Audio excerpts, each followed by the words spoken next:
you want an exposure to a market or an Everything they need in one place. Be the world's foremost authority on Individuals, advisors and institutions. Hello and welcome to the Morningstar series Market Reaction.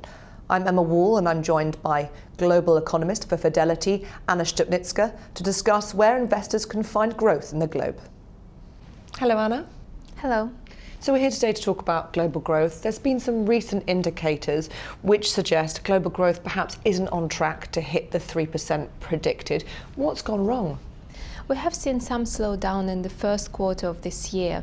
It has been partly driven by some softening in the US, continuous slowdown in China, and also generally things are not picking up as fast as anticipated in emerging markets. Looking then at the US, that's quite a contrarian suggestion that it's actually holding things back, because up until this point, after the recession, it's been the US driving global growth forward.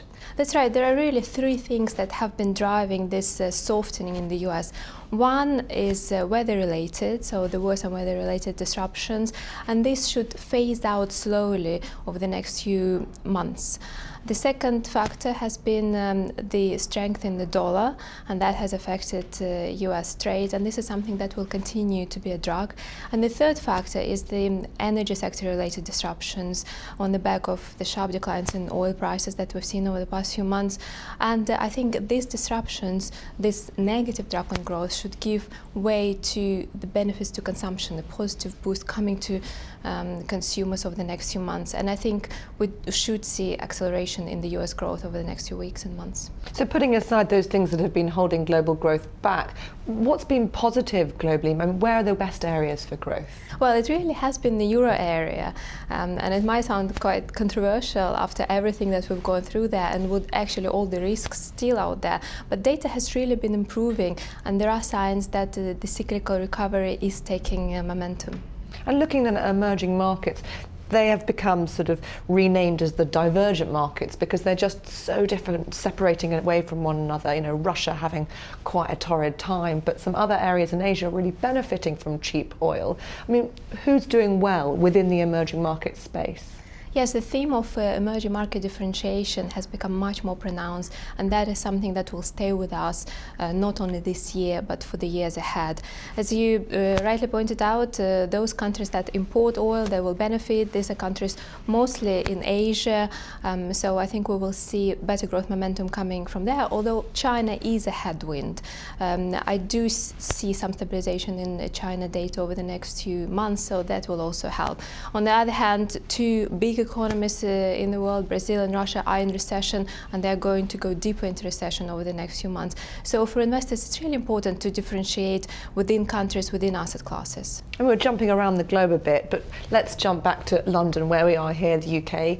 It's an election year. What can we expect from the economy, our domestic economy? I think the economy is doing well, and in fact it has been doing better than expected. There's been some slowdown in the housing sector, and now it seems to be picking up again. I think the labor market has been strong. We should see inflation at low levels for a little bit longer, so I think the Bank of England will not hike rates anytime soon, well, not at least until the end of this year. But of course, elections are a big uncertainty, and investors are not really sure how to play it. And I think it's very important to watch the outcome. Looking at forecasts, 2014 was forecast globally to grow about 3.7% according to the World Bank.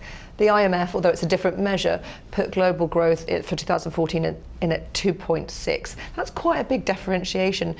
It seems to be a theme, indeed, when everyone stands up in the Houses of Parliament, they get all sort of het up about it. The difference between the forecast rates of growth, UK, Europe, globally, and the actual rates of growth, they seem to be constantly revised down. I mean, how important are forecasts? Should we be worried about this?